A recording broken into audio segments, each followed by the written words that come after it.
All right. So this is the second video in a row where I'm wearing a Columbus jersey, and it's one of those things that I've been noticing lately where certain teams will converge, and I've done Tampa videos, done three of them in the last couple of days. There was the New Jersey week where it was all Devils everything, and there does seem to be certain days and weeks where certain teams are getting a ton of videos all at the same time. And I try to keep things as equal as possible between all 31 teams. We're up to Columbus in the offseason overview outlook, and that means Colorado's tomorrow. And Columbus is a very interesting team. Last season, remember, Panarin's leaving, Bobrovsky's leaving, sky's falling. It didn't fall this year until everybody was hurt, basically their entire roster out with injuries. And the Seth Jones one is the one that really hurt. When Jones was gone off that blue line, you can't replace Seth Jones. So Jones was the big one. And this summer, the good news if you're a Columbus fan is there are a grand total of zero RFA or zero UFAs of consequence. RFAs, there's a bunch.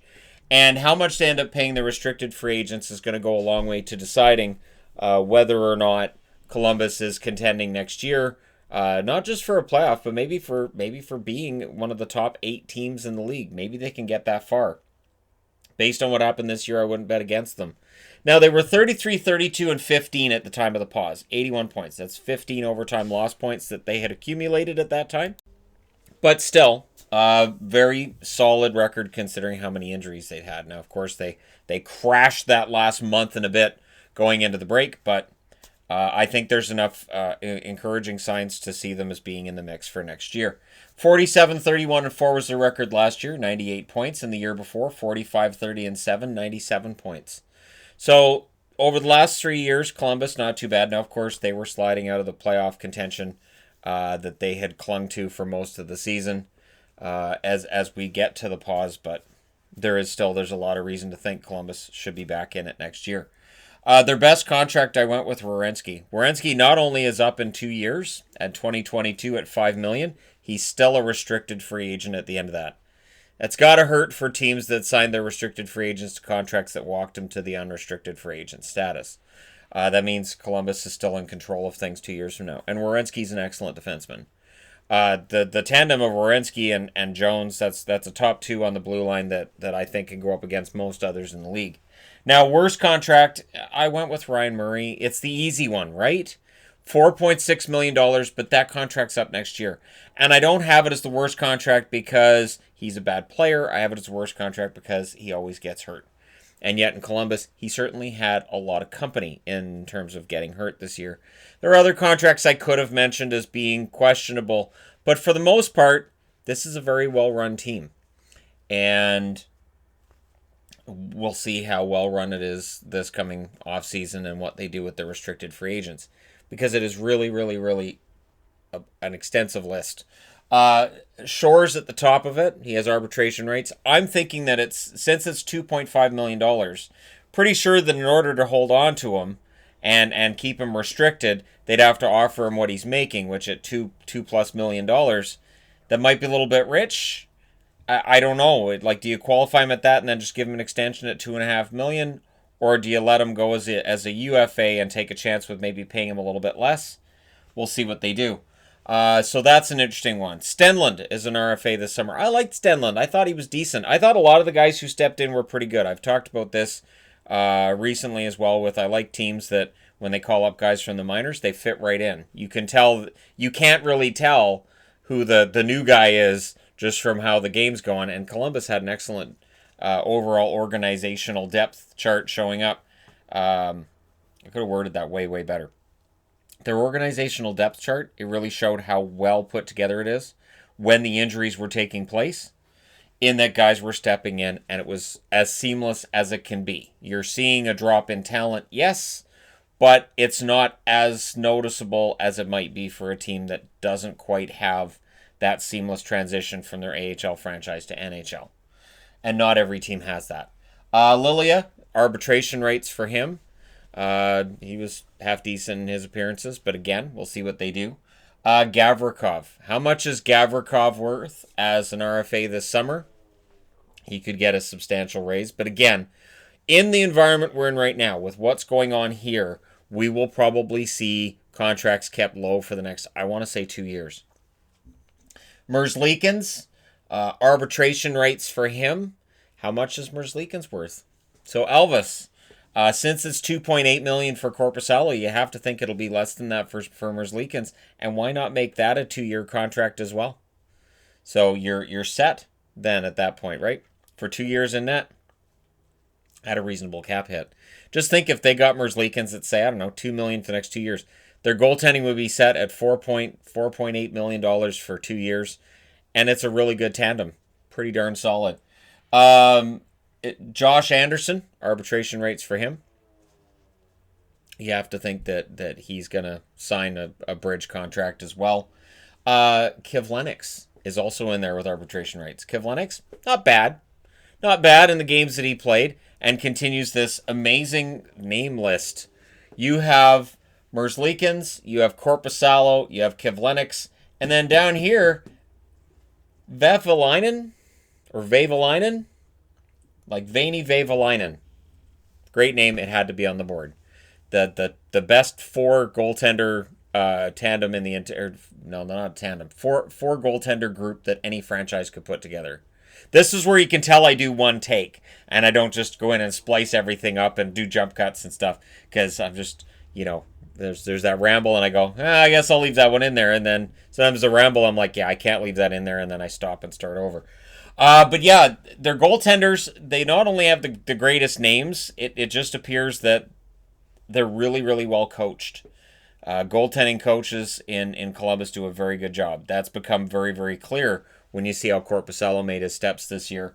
Kivlenieks was good in his call-up, and Merzlikins, of course, was excellent as well. So kudos to both management for finding goaltending prospects that are pretty darn good, and to their goaltending coaches.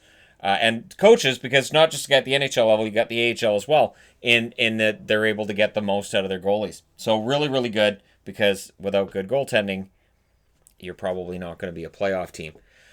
Now, rookie watch, Liam Foudy has to make this team next year.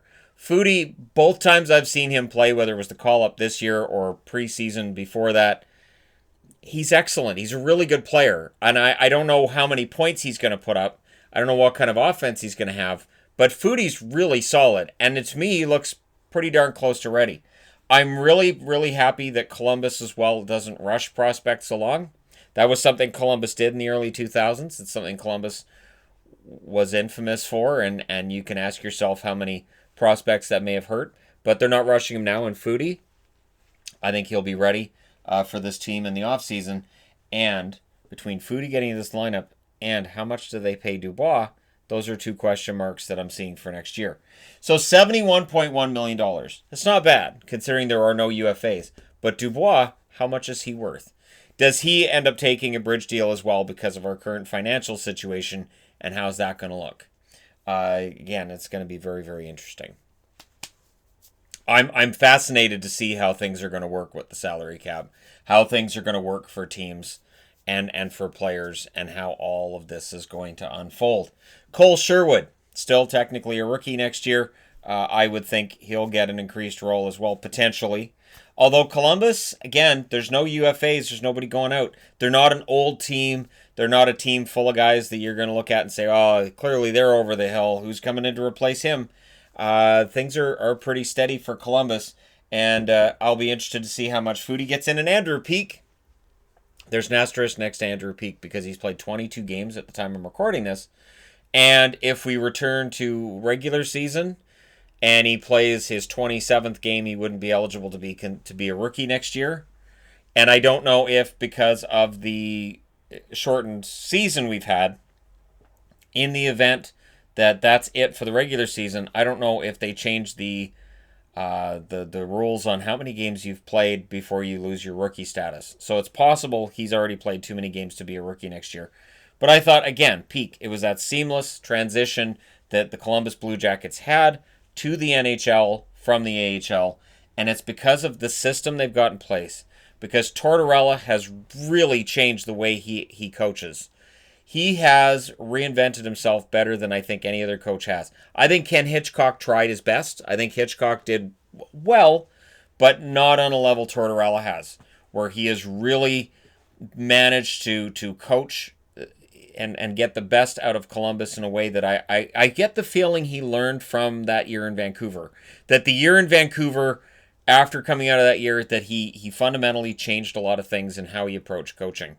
And he's been better for it. So very, very impressed with Columbus going forward, and I'm not going to rule them out again. That being said, when we start doing season previews, whenever we get to a season or something, right? When something happens, I would not be surprised if I'm foolish and I pick Columbus to miss the playoffs again. I wouldn't be surprised if I'm foolish and pick them to finish 6th or 7th in their division, because they're going to be an easy team to overlook, and they're going to prove me wrong again. That's my guess. And hopefully avoid the injury bug next year. The injury bug really made their record where it was at the end there. They just had too many. Then again, Seth Jones, that was the one that finally broke the camel's back right there. That was it. But let me know your thoughts in the comment section below. If you're a Columbus fan, are you excited about next year? How do you feel about them going forward and the fact that you don't have to worry about losing a UFA this summer? It has to feel kind of weird. Let me know your thoughts. Hit like and subscribe if you're browsing your way through. You just happened upon this video. And hey, thank you guys so much for watching, for all your support. It means a lot. And remember, stay home as much as you can. Stay safe when you can't, and even when you can. When you're at home, you still have to be safe. And because there's a lot of baby announcements I've noticed on social media lately. So, yeah, so, right, be safe can mean a few different things here. Thank you guys so much for everything, for all your support. And I will talk to you again soon.